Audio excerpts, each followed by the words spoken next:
Vamos a presentarles el tema de revisión sistemática y de metaanálisis.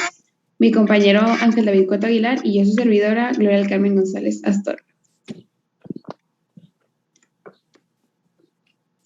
Bueno, ¿por qué comenzaron a hacerse las revisiones sistemáticas? Esto fue debido a que diferentes autores consideraron que los artículos de investigación crecían exponencialmente y en numerosas ocasiones, y estos tenían una respuesta que no era acorde con otros estudios de similares características.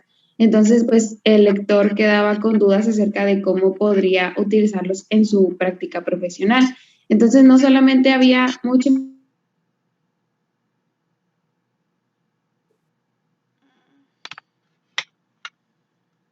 concordantes.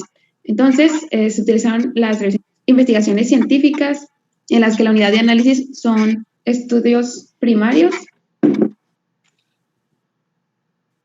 y a partir de los cuales se pretende contestar a una pregunta de investigación claramente formulada mediante un proceso sistemático y explícito. Esta se dice que son la fuente más viable para informar la toma de decisiones médicas. Voy a apagar la cámara, pues, para escucharme un poquito mejor.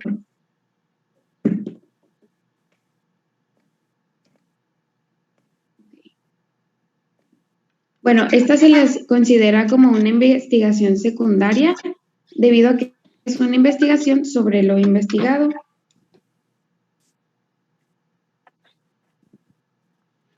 Pero siempre debe ser considerada como una investigación original, ya que claramente pues, va a utilizar el método científico para la resolución pues, de la duda que nos planteamos. Entonces, las revisiones sistemáticas van a reunir de una manera metódica toda la evidencia disponible para la resolución de una duda planteada. Esto con el objetivo de responder una pregunta específica y pues sus métodos son también explícitos de tal manera que se minimizan los sesgos.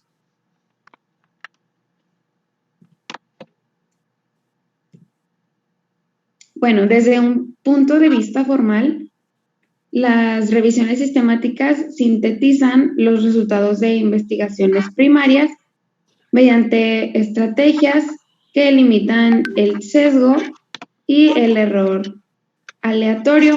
Estas estrategias incluyen la búsqueda sistemática y exhaustiva de todos los artículos potencialmente relevantes, también la selección mediante criterios explícitos y reproducibles de los artículos que serán incluidos en la revisión y la descripción del diseño y la ejecución de los estudios originales, así como la síntesis de datos obtenidos y la interpretación de los resultados.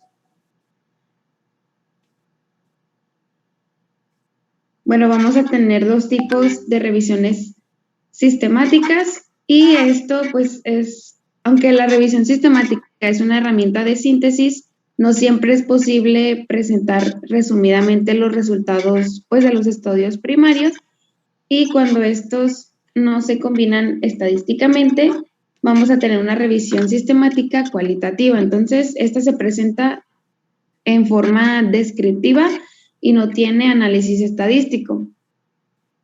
La otra que tenemos es la revisión sistemática cuantitativa o también denominado metaanálisis y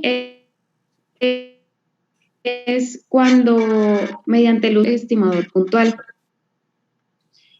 No debemos de confundir la revisión sistemática con el metaanálisis, ya que una revisión sistemática pues siempre es posible hacerla, mientras que un metaanálisis se va a realizar con ciertas condiciones y cuando se cumplen estas, pues nos va a proporcionar información muy útil y manejable para facilitar la comprensión acerca del efecto de un tratamiento o de una intervención. También es fundamental comprender que pues sí podemos hacer una revisión sistemática sin un metaanálisis, pero no podemos hacer un metaanálisis sin una revisión sistemática.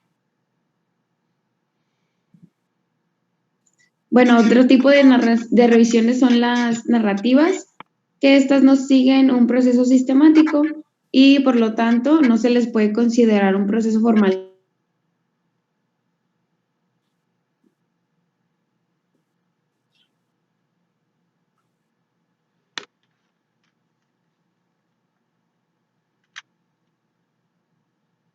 experto en este tema.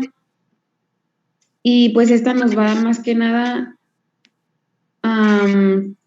pues datos como los epidemiológicos, los etiológicos, fisiopatológicos, diagnósticos, etcétera. Estas revisiones se hacen por expertos, así como dice Gloria.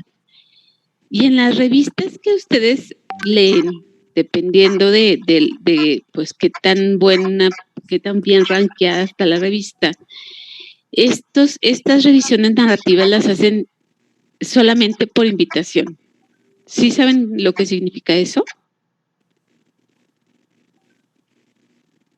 No, o sea, la revista, que es una revista pues de cierto nivel, quiere poner una revisión narrativa, así como la que está diciendo, no un metaanálisis, una revisión narrativa. Entonces le dice al experto, al que él considera el experto de México, de Estados Unidos, de Canadá, o sea, de donde esté a la revista, que le haga una revisión. Entonces, todas esas son por invitación. O sea, por ejemplo, si ustedes ven en una buena revista una revisión narrativa, quiere decir que a ese autor lo invitaron a hacerla. ¿Sí me explico? Y generalmente nada más es uno o máximo 2 autores. Ustedes ven revisiones con bien poquitos autores. ¿Por qué? Porque no puede haber tantos tampoco. Porque no a tantos invitaron, nomás invitaron a uno. Y el otro pues le ayudó, pues. ¿Sí? Muy bien, ¿qué más? Doctora, voy a dejar de compartir para que comparta mi compañero y así escucharme mejor. Sí, te escuchas muy entrecortada. No sé si nada más soy yo o todo el mundo. ¿Me deja entrar con el celular para salirme de aquí de la laptop? Sí, sí, claro. Es que estoy en sala de espera. Calma. Ahí va, Gloria. Ya está. ¿Ellos se ven? Sí. Sí, ya se ven. Ok. Bueno, estábamos mencionando que sí, como decía la doctora, esto se hace generalmente por un experto en el tema y aquí pues se va a presentar el tema en un formato narrativo sin declarar explícitamente pues los métodos utilizados para obtener y seleccionar la información que se presentó. La diferencia que tiene con una revisión sistemática pues es que la pregunta de interés en la revisión sistemática tiene que ser estructurada y tiene que ser un problema clínico bien delimitado. La búsqueda de artículos tiene que ser estructurada y explícita.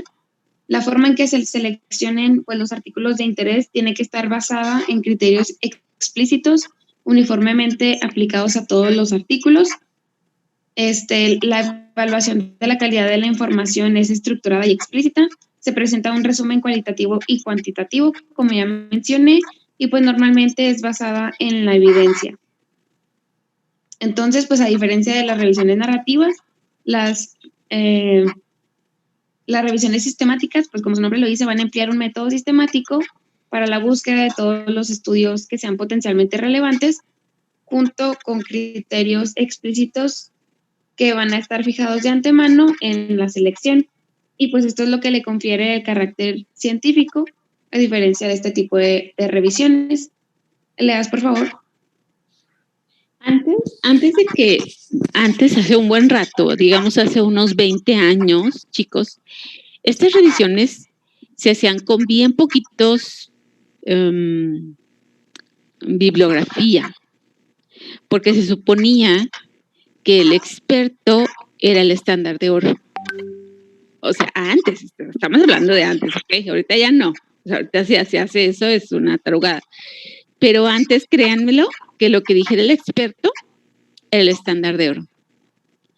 Entonces, era una opinión, de hecho, opinión del experto. Actualmente ustedes no van a encontrar este tipo de revisiones. O sea, revisiones con muy poquita bibliografía o opiniones del experto. Únicamente no en estas revisiones. Haz de cuenta, antes se hacía en revisiones sistemáticas, en revisiones narrativas, las opiniones del experto. Ahora les piden a los expertos, cuando ellos quieren una opinión de ellos, una cover letter, ¿cómo se llama esto? Una carta al editor. Entonces, en una carta al editor, el experto da su opinión, así como tal su opinión. ¿Usted qué opina de esto? Entonces, el experto, sin ninguna bibliografía, da su opinión. Antes eran revisiones. Y así como tal, se las pedían y el experto mandaba la revisión, así como que de su ronco pecho, todo. Y eran, pues, a mí me gustaban, pero ahorita ya sabes, ya entiendo que no se puede, ¿verdad? Ahorita no se puede hacer eso. De ninguna manera, con toda la información que tenemos, es imposible. Ahora, una cosa que también no dijo Gloria, no sé si de ratito vamos a ver eso, bueno, que sí lo dijo, pero creo que no en ese sentido, es que en este momento hay tanta información de tantas variedades y tamaños y colores y sabores y de todo, que no podemos darnos el lujo en ocasiones de leer toda la información. Entonces, en estas revisiones, como que nos hacen el trabajo de hacernos como un resumen de todo lo que hay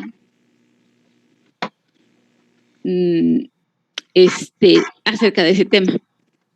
Pero si ustedes, por ejemplo, buscan cosas, vamos a poner un ejemplo, ¿ok? Vamos a poner un ejemplo muy actual. Por ejemplo, ustedes buscan los beneficios de la vitamina C en el COVID y va a haber 50,000 artículos de eso. Pero si ustedes también buscan los no beneficios, también van a encontrar un montón, pero un montonal. Entonces encuentran tanto lo que sí como lo que no. O por ejemplo, cosas que a una persona sí le salió y a otra persona no le salió. Y luego ustedes dicen, ¿por qué nomás leen 2? Porque no tienen tiempo de leer tanto. Entonces, si ustedes dicen, a ver, vamos entonces a ver una revisión, a ver qué dicen. Ahora, ¿cuál sería la desventaja de estas revisiones, Gloria? De esto que yo estoy diciendo. Pues que no garantiza, podría ser que no garantiza la calidad del estudio del artículo, pues.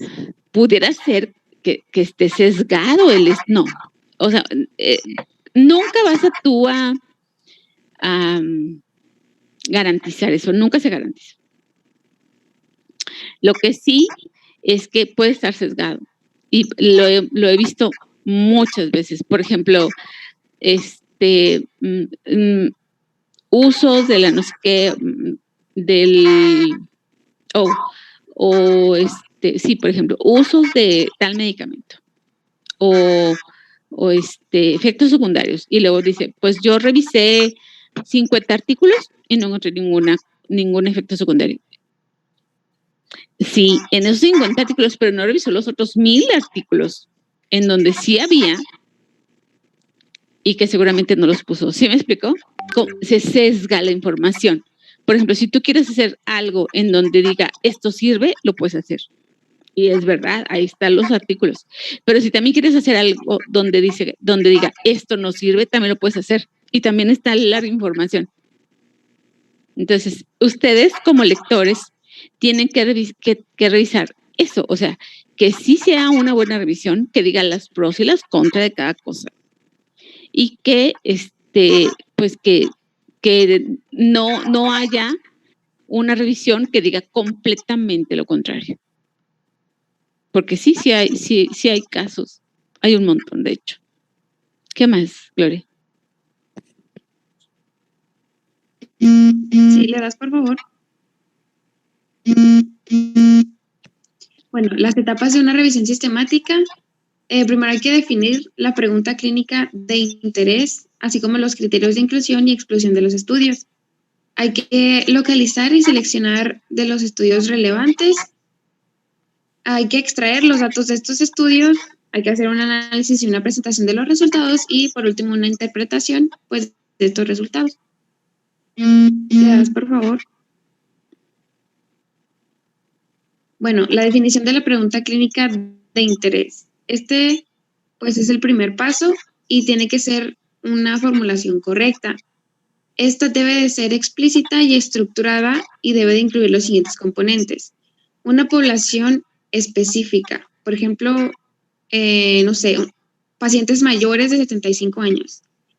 Y también tiene que tener un contexto.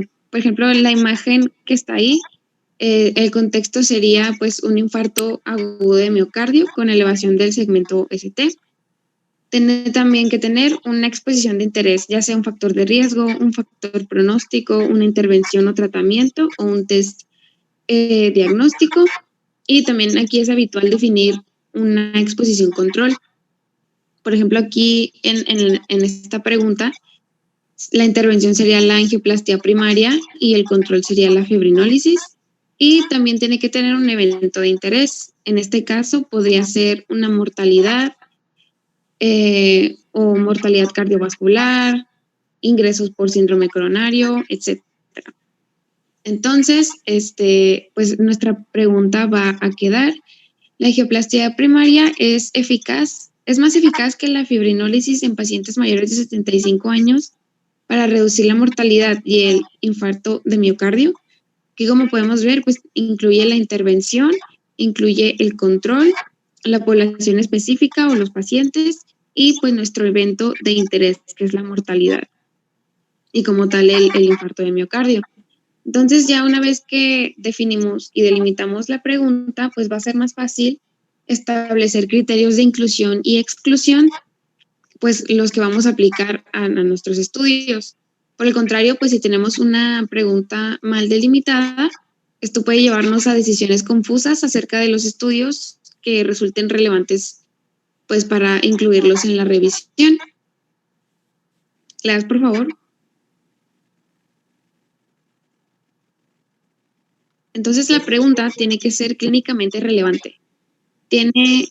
No debe de ser poco específica, ya que pues una pregunta demasiado,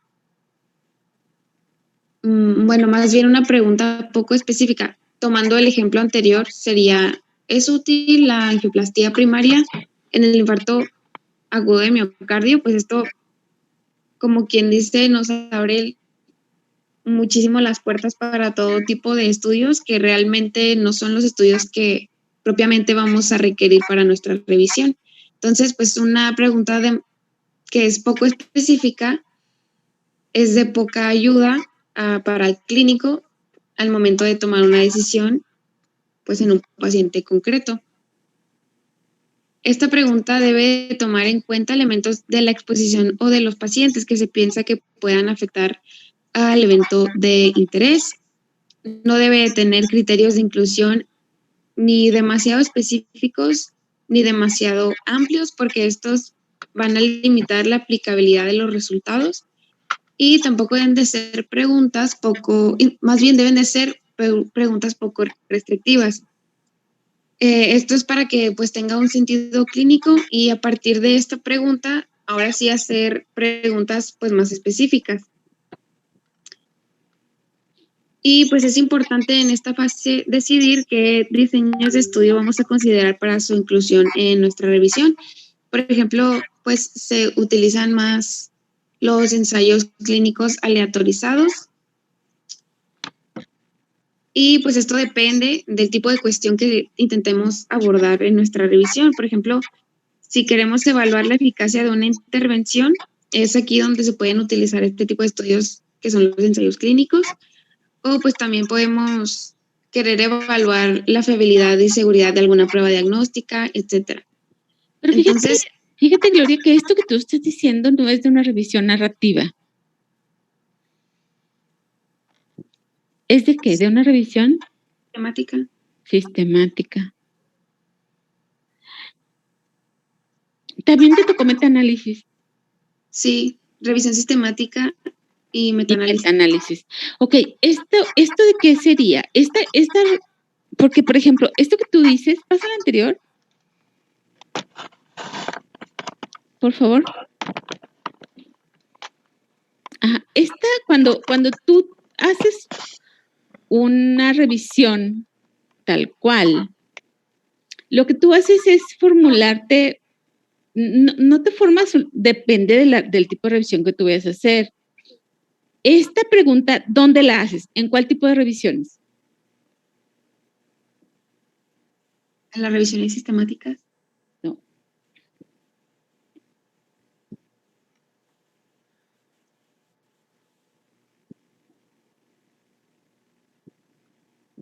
Esto que tú estás diciendo se hace en los metaanálisis, doctora. Okay. En las revisiones sistemáticas, lo que tú haces es solamente hacer una revisión tal cual sobre el uso de algo. Entonces tú ahí vas poniendo sí, porque y incluso lo haces con subtítulos, como si fuera el capítulo de un libro, pero en un artículo. Esa es una revisión descriptiva. Cuando ya quieres hacer una revisión más profunda, tú haces un metaanálisis. ¿O tú crees que es lo mismo una revisión sistemática y un metaanálisis? ¿Es lo mismo? No. O sea, ¿el libro decía que no era lo mismo? Pues se supone que no es lo mismo porque el metaanálisis ya tiene un análisis estadístico. Exacto, exacto. Entonces, en la revisión sistemática, ¿no tienes el análisis estadístico? Es que no, es porque me queda la duda. Tú ya sí me confundiste ahorita. O sea, porque una revisión descriptiva yo sí sé lo que es y todo el mundo la hemos visto. Ustedes ponen en un artículo como si fuera un capítulo de un libro y está padre, ¿no? Y entonces, una revisión sistemática y un metaanálisis, no sé si es lo mismo. Porque tú lo estás poniendo como que es lo mismo. No, no son. Yo lo estoy tomando del punto de vista que podemos tener dos revisiones sistemáticas, una cualitativa y una cuantitativa. La cuantitativa es como tal el metaanálisis. Yo sé. Entonces, ¿ambas tienen una pregunta de investigación? ¿Pero no tienen un análisis estadístico? Nada más el metaanálisis tiene el análisis estadístico. En la revisión sistemática, entonces, ¿qué revisa? Pues. A ver, esta pregunta que tú pones, ¿de quién es? ¿De cuál de las dos? Pues de la revisión sistemática y a partir de lo que ya obtuvimos en la revisión sistemática se puede hacer el metaanálisis. Yo digo que estamos mal. Hay que revisarlo bien. Ok, esto que está diciendo su compañera es un metaanálisis, pero no sé si en el libro que ella leyó es lo mismo. Es lo mismo una revisión sistemática que un metaanálisis, porque yo de hecho todavía me confundo un poquito lo que es una revisión sistemática, porque pues tú, por ejemplo, te haces la pregunta de investigación y entonces hagan de cuenta, esta es una revisión sistemática según su compañera. La angioplastia primaria es eficaz en la fibrinolisis en pacientes mayores de 75 años. La angioplastia es más eficaz. O sea, tú estás comparando dos métodos. Y para comparar dos métodos, ¿cómo le vas a hacer si no le pones una estadística ahí? ¿Cómo los vas a comparar? Creo que el metaanálisis es la condensación de los datos de manera, o sea, puntualmente estadísticos de la revisión sistemática, ¿no? Es que no sé. O sea, ahí sí yo creo que, que ustedes nos van a tener que hacer la diferencia. Yo no ahorita, porque no es una pregunta sencilla aparte. Pero sí hay que hacer una diferencia entre una cosa y otra. Porque si es lo mismo, pues bueno, es lo mismo, digo, no pasa nada.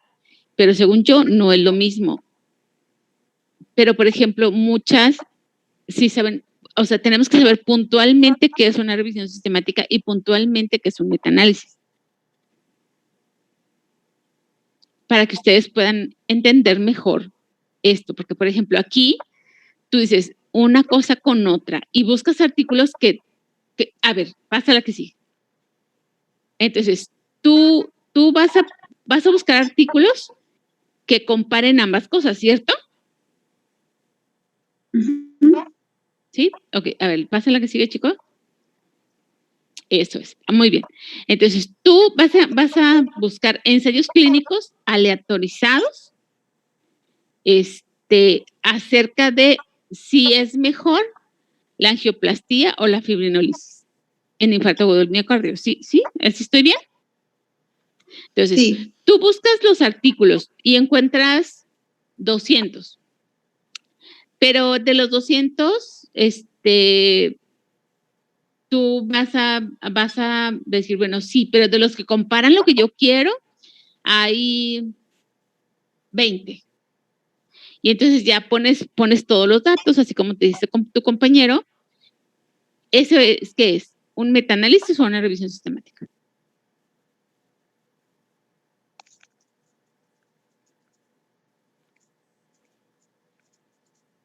O sea, esto que tú estás poniendo aquí, Gloria. ¿Sí me explico? O sea, es complicado como que poner una línea desde dónde es una revisión sistemática y hasta dónde llega un metaanálisis. Es complicado. De repente yo veo datos y luego dice, así dice en el título, revisión sistemática. Y digo, es un metaanálisis, ¿cierto? O sea, cuando los estoy leyendo. Entonces, yo creo que ustedes nos harían un gran favor si nos dijeran bien la diferencia entre los dos. A ver, ¿qué más entonces?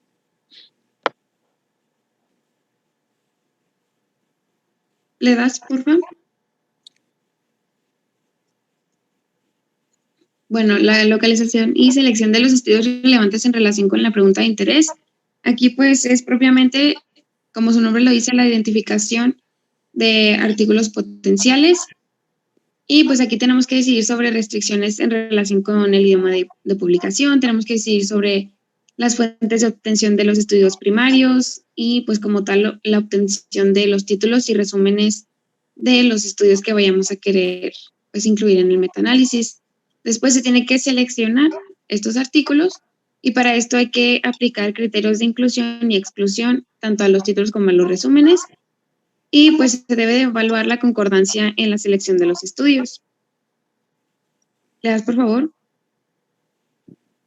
Como mencionaba, pues hay que tomar dos decisiones y una es pues la restricción o no del idioma, que aquí pues lo más frecuente es incluir publicaciones únicamente en inglés o pues en el idioma nativo del autor.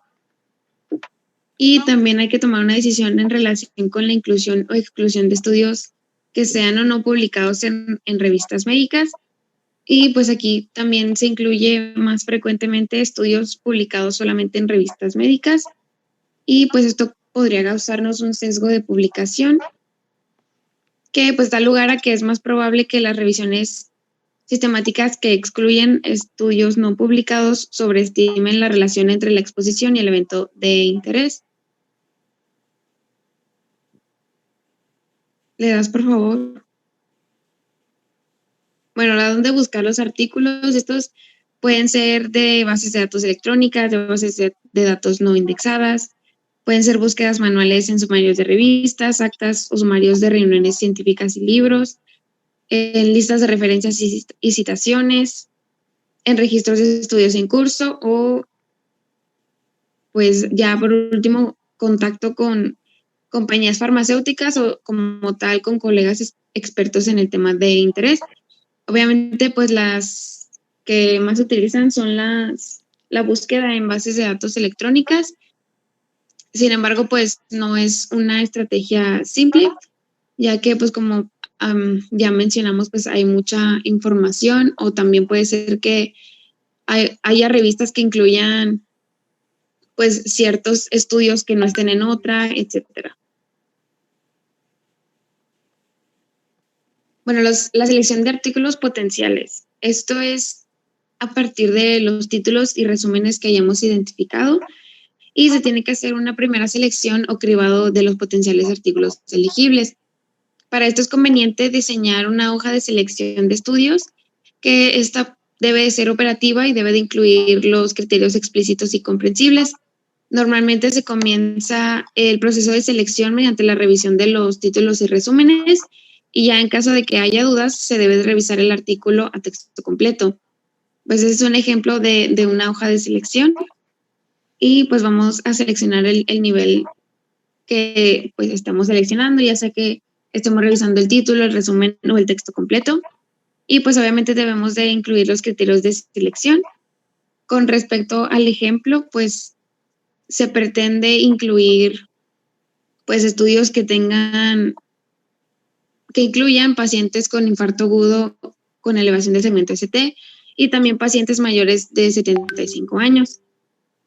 También se pretende incluir estudios en donde al menos uno de los grupos de tratamiento haya recibido una angioplastía primaria o una fibrinólisis, y también se pretende que incluyan algún evento de interés, como por ejemplo la mortalidad total, la mortalidad cardiovascular, el infarto de miocardio no mortal o nuevas revascularizaciones. Y pues en este ejemplo particular se pretende incluir ensayos clínicos aleatorizados.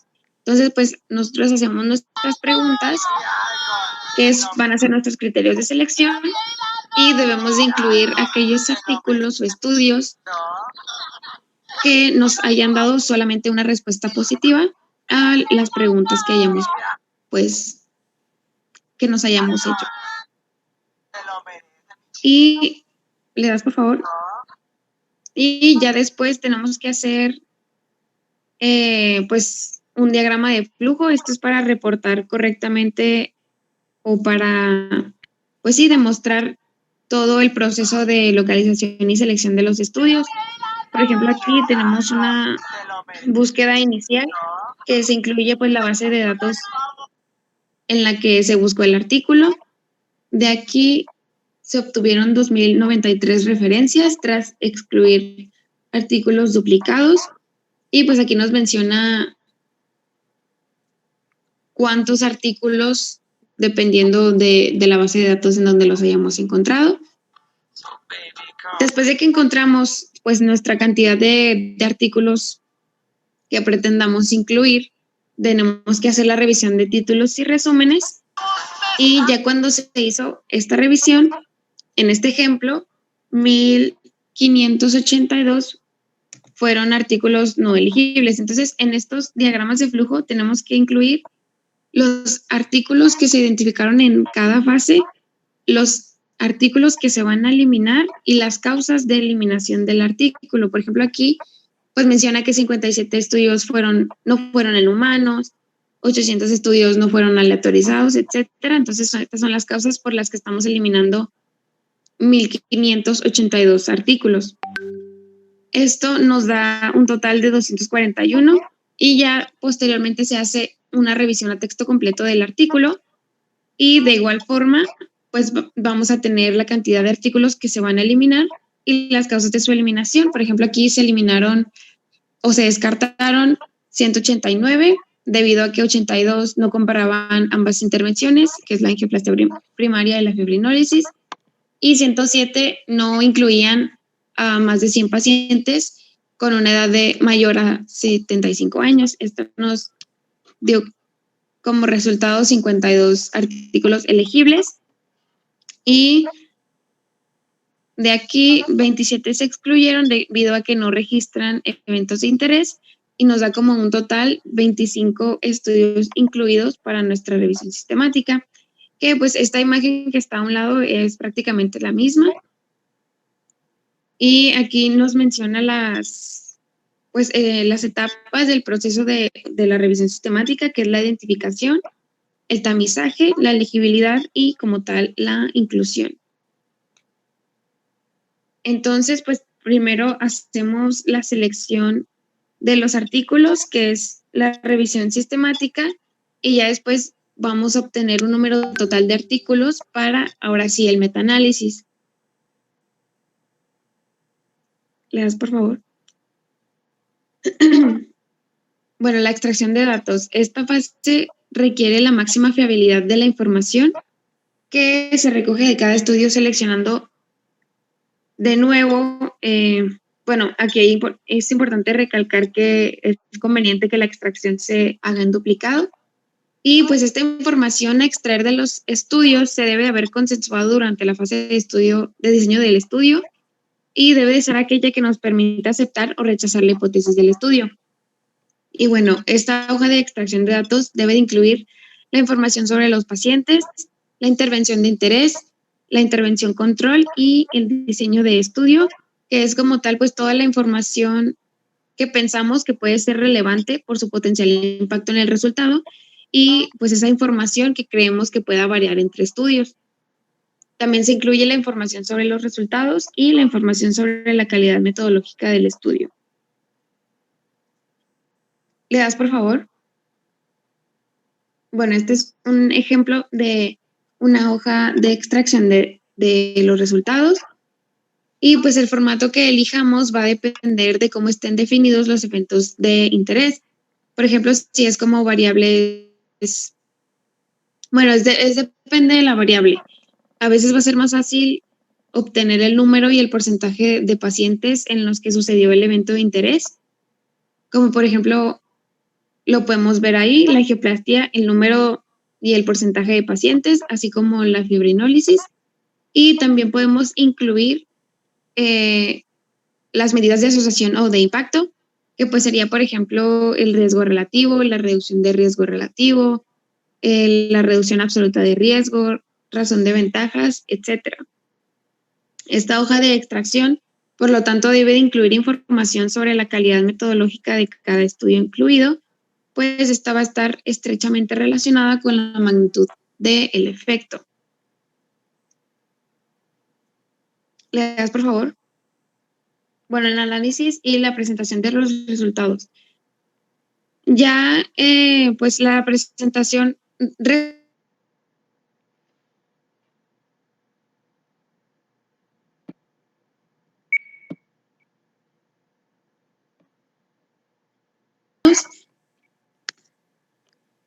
bueno, la presentación resumida de los resultados de los estudios primarios obtenidos mediante pues, la metodología sistemática y reproducible es como tal la revisión sistemática cualitativa, o sea, el proceso de selección que hicimos y lo que nos llevó a pues, cierta cantidad de artículos que vamos a incluir ahora sí ya en el metaanálisis, que es el siguiente paso y consiste en la combinación mediante métodos estadísticos de los resultados de los estudios primarios. ¿Le das, por favor?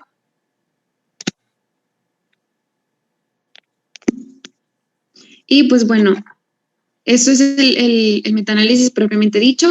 Este va a combinar los resultados de 2 o más estudios similares sobre una intervención particular, siempre que se hayan medido las mismas variables de resultado. Entonces, el metaanálisis nos va a proporcionar un único resultado combinado basado en diferentes estudios sobre el mismo tema y con la misma metodología. Este metaanálisis va a conceder un mayor peso relativo a los estudios con mayor carga informática, es decir, que tienen mayor tamaño y o que presentan mayor número de eventos. Entonces, al combinar los resultados, se asigna un peso distinto a cada estudio y se obtiene una media ponderada. Además, la combinación de los resultados tiene en cuenta tanto la variabilidad del estudio como de los estudios individuales, con el objeto de mejorar la validez de las conclusiones. Entonces, pues, esta es la forma en la que yo lo entendí. La revisión sistemática es pues, el proceso de selección, pues la metodología sistemática que se utilizó para obtener cierta cantidad de artículos, y ahora el metaanálisis va a ser pues la combinación o la comparación de los resultados de los estudios. Y bueno, le das por favor. Este metaanálisis va a contribuir en muchos aspectos de la investigación clínica, como por ejemplo que va a aumentar el poder estadístico de la comparación, va a mejorar la estimación del efecto del tratamiento, va a combinar resultados de estudios contradictorios, contesta nuevas preguntas, analiza subgrupos de sujetos seleccionados de diferentes estudios, analiza tendencias y define áreas en las que se necesita más investigación.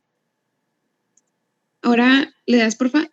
¿Cómo planear un metaanálisis? Bueno, el primer paso para definir el metaanálisis, creo que todavía no viene el diagrama, pero pues el primer paso es definir la variable desenlace que se va a analizar.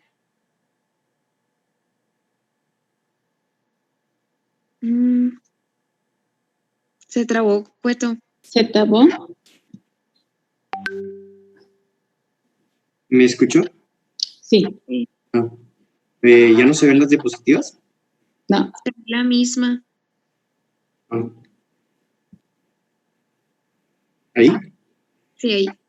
Bueno, entonces, como decía, el primer paso es definir la variable desenlace que se va a analizar, y después se pueden incluir otras variables que son llamadas variables secundarias, pero pues tiene la posibilidad de no ser considerada en cada uno de los artículos a analizar.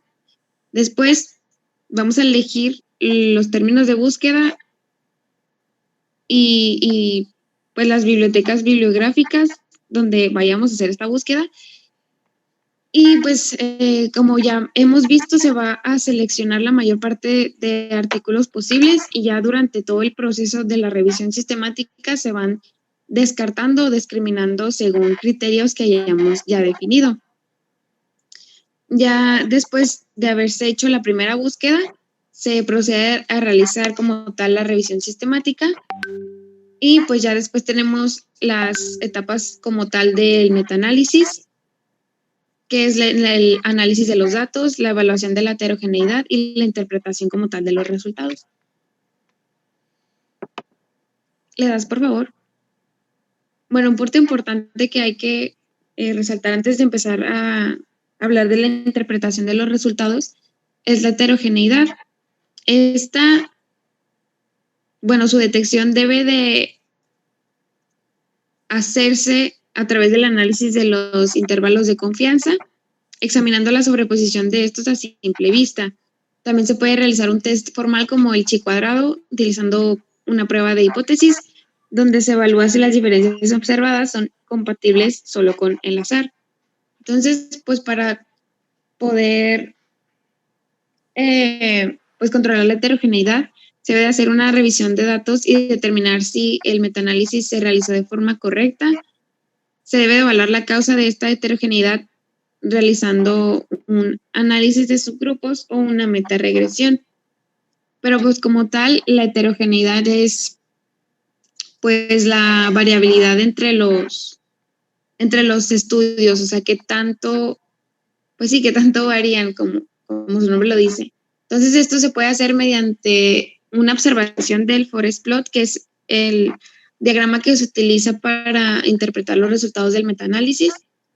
Aquí se puede decir que existe una heterogeneidad cuando los estimados de los estudios se ubican cercanamente entre sí y superponen sus intervalos de confianza. También se puede evaluar mediante medidas como el índice de inconsistencia de Higgins, que pues como la heterogeneidad evalúa una variabilidad, aquí se utiliza un porcentaje que, por ejemplo, un 0% sugiere que el azar es el responsable de la variabilidad entre los resultados, mientras que un 100% pues obviamente es una variabilidad excesiva, y se recomienda que la heterogeneidad sea de un 40% según la Cochrane Collaboration, y pues esto sería lo esperado por el azar, y más allá de eso pues tendría otras causas. Ojo aquí, estoy hablando de la variabilidad de los resultados, o sea, de las diferencias que encontramos. Estas pueden ser debido a que es pues como tal un estudio aleatorizado, o sea que se puede deber al azar, o si no, pues puede deberse a otro tipo de causas, y esto nos lo va a decir pues como tal el porcentaje, que pues como ya mencioné, se recomienda de hasta 40%, pero esto también puede variar dependiendo del método de estudio. Y bueno, después de obtener los resultados, se debe de analizar esta heterogeneidad y se trata de analizar hasta qué punto los resultados de los diferentes estudios pueden combinarse en una única medida. O sea, es lo mismo que ya dije. Evalúa qué tan diferentes son y pues obviamente hasta qué punto pueden combinarse en una única medida. Y pues esto depende de muchas cosas, depende de las diferencias entre el diseño del estudio, las características de la población de cada estudio, etcétera. Y esto nos puede llevar a resultados muy diferentes y esto puede comprometer los resultados de metaanálisis. Es por eso que tenemos que tener cuidado con la heterogeneidad. ¿Le das, por favor? Bueno, ahora como tal el procesamiento estadístico, después de haber concluido la revisión sistemática, podríamos elaborar una tabla en donde los resultados de cada estudio se resumen. Estos pueden ser expresados como odds ratio, riesgo relativo, diferencia de riesgos, etc. Y este es el insumo final para el metaanálisis. Antes de combinar los resultados, que es lo que hace el metaanálisis, se debe de asumir que cada uno de los estudios tiene un tamaño de efecto. Este tamaño de efecto puede ser real u observado. Por ejemplo, si el tamaño real, bueno, si observamos un tamaño real, se dice que es ese tamaño en el que la población del estudio no, pues es infinitamente larga, pues. Entonces, el tamaño real observado, bueno, más bien el tamaño real sería aquel que encontramos si no tuviera un error en el muestreo la población, o sea, si fuera infinitamente larga. Pero pues generalmente lo que tenemos en los estudios o en el metaanálisis, pues es un tamaño observado, que es como tal el que se obtiene de la muestra que se presentó en el estudio, y este se identifica para cada estudio con un cuadrado y para el resultado global o el resultado combinado con un rombo o con un diamante. ¿Le das, por favor?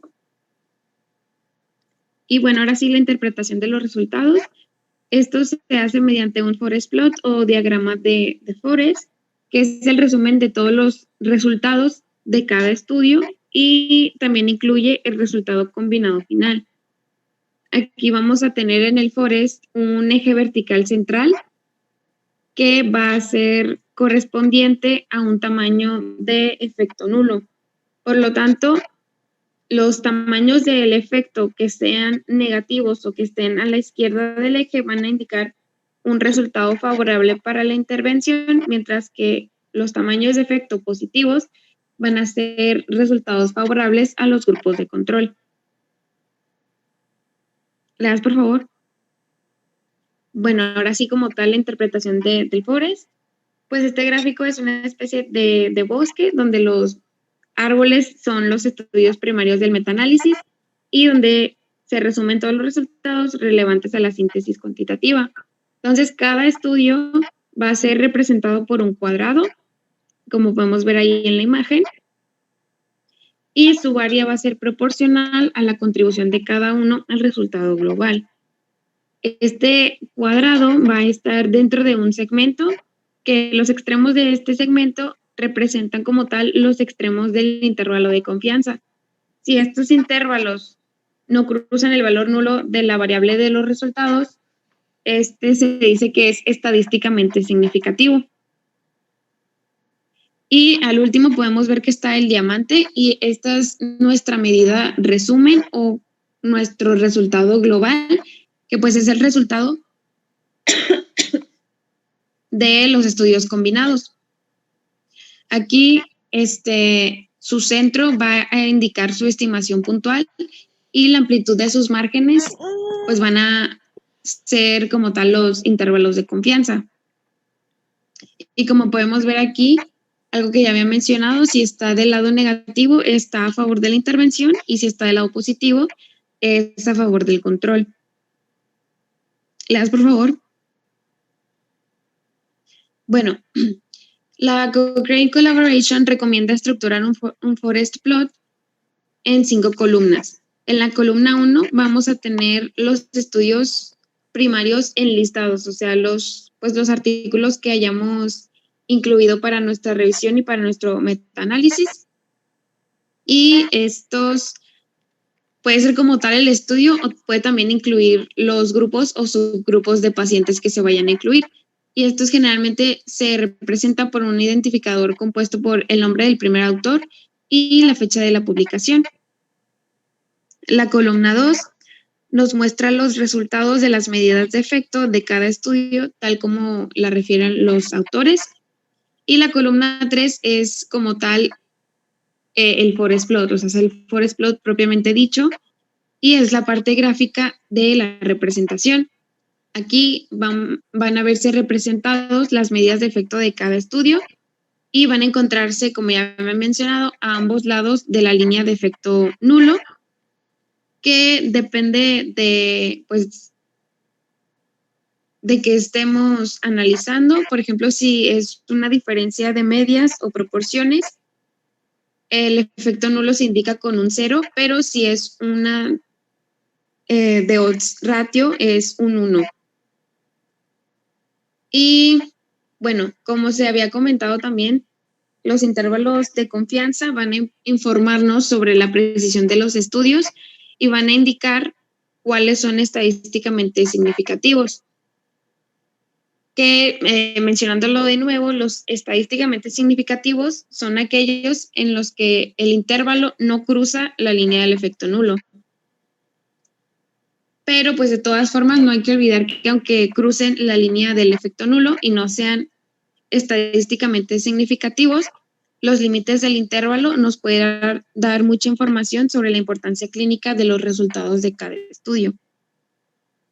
Entonces, pues como podemos ver ahí en la imagen, el cuadrado es el estudio, el segmento en el que está son los extremos del intervalo de confianza, que pues a partir de estos intervalos va a estar posicionado ya sea del lado negativo o izquierdo o del lado derecho, y esto nos va a decir si es estadísticamente significativo.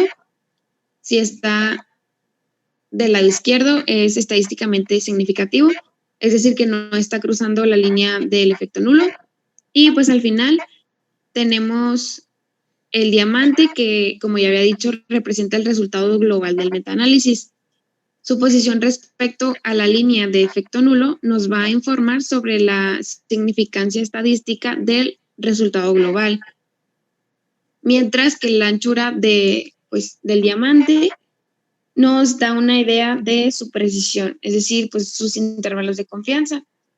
También en esta columna 3, en la parte superior, podemos encontrar el tipo de medida de efecto, el modelo de análisis de datos que se ha utilizado, si es un efecto fijo o un efecto aleatorio, y el valor de significación de los intervalos de confianza, que generalmente pues es el 95%.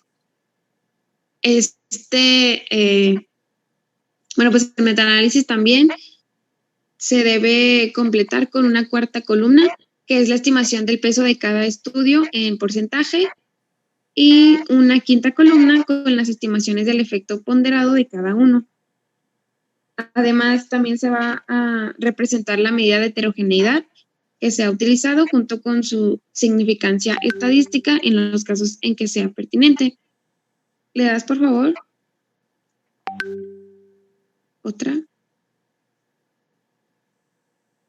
Y pues aquí tenemos otro ejemplo de pues un diagrama de Forest. Y aquí, como podemos ver, el resultado global o el diamante está del otro lado de la línea de efecto nulo. Entonces es Esto significa que no se encuentra una diferencia estadística significativa.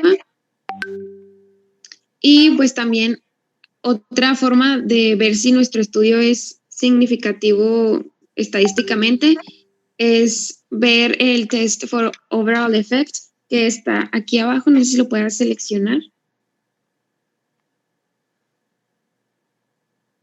Que este Test for Overall también nos va a proporcionar pues un significado sobre el estudio, y esto se representa con un valor de P, que por ejemplo aquí es del 0.15, que es mayor que 0.05, y esto también nos va a indicar que el resultado no es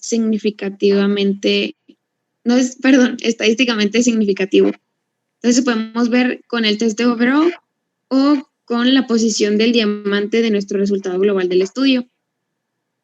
No sé si haya alguna duda de esto, si haya quedado explicado bien.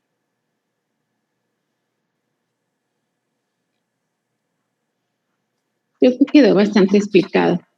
¿Te puedes salir de la pantalla, Ángel? Y tú mismo, ¿puedes, por favor, darnos un ejemplo de cómo se buscan los artículos para un metaanálisis? ¿Puedes entrar a PubMed? Sí, doctora, claro que sí. Permítame un segundo. Bueno, voy a ponerlo ya desde la página de PubMed, porque aquí tengo el enlace. Sí.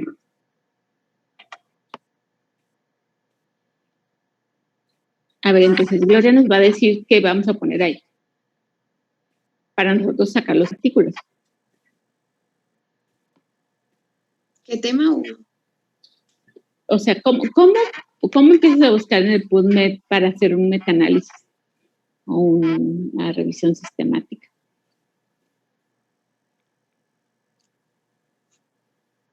Primero te tienes que hacer la pregunta de investigación y dependiendo de esa pregunta, pues son las palabras claves que tú vas a poner, ¿cierto? A ver, entonces dinos un ejemplo de una pregunta, de lo que tú quieras.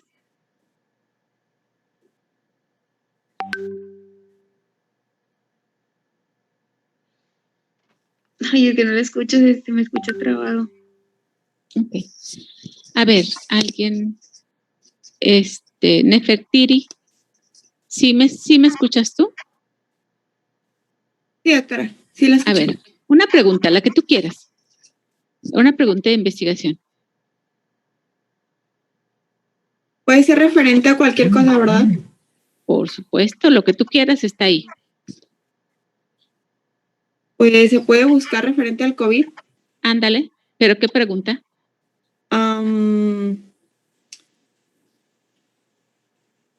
¿Cómo afecta a los diabéticos? ¿Se puede? Ok, entonces COVID and, diabetes mellitus, ahí está.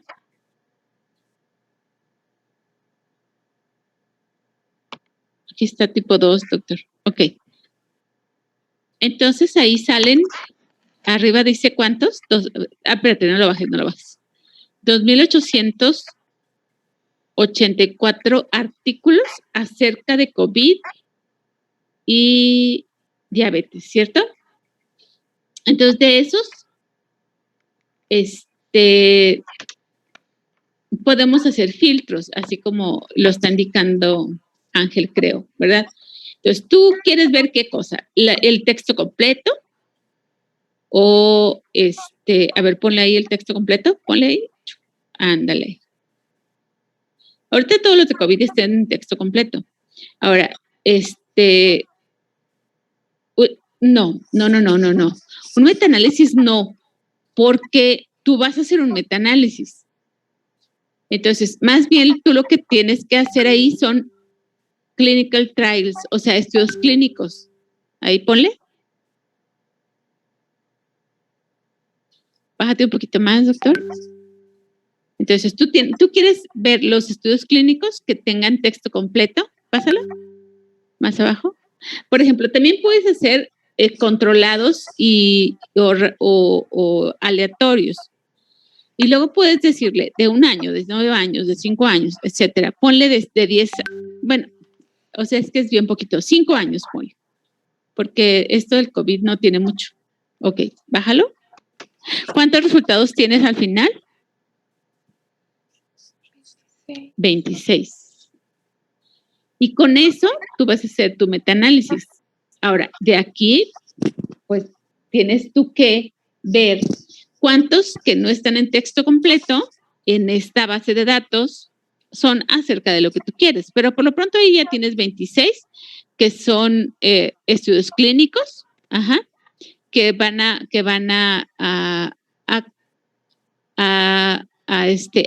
tratar de responder tu pregunta de investigación. Entonces, tú lo que vas a hacer es sacar los 26 y entonces de uno por uno ir viendo los resultados. De eso se trata, Gloria se salió, de eso se trata un metaanálisis, de que tú busques, y si se fijan, es relativamente simple, relativamente, yo no dije que fuera sencillo, es relativamente simple, solamente teniendo bien clara la pregunta de investigación. ¿Ok? Muy bien, chicos. Me voy a disculpar aquí, tengo una junta ahorita, entonces ya no vamos a poder continuar con el ¿cómo se llama? Con el artículo, pero en la próxima ocasión lo vemos con mucho detalle, ¿ok? Muy bien, chicos, pásensela bien el fin de semana. Muchas gracias. Bye. Igualmente, doctora, que tenga bonito fin de semana. Igual, bye, chicos.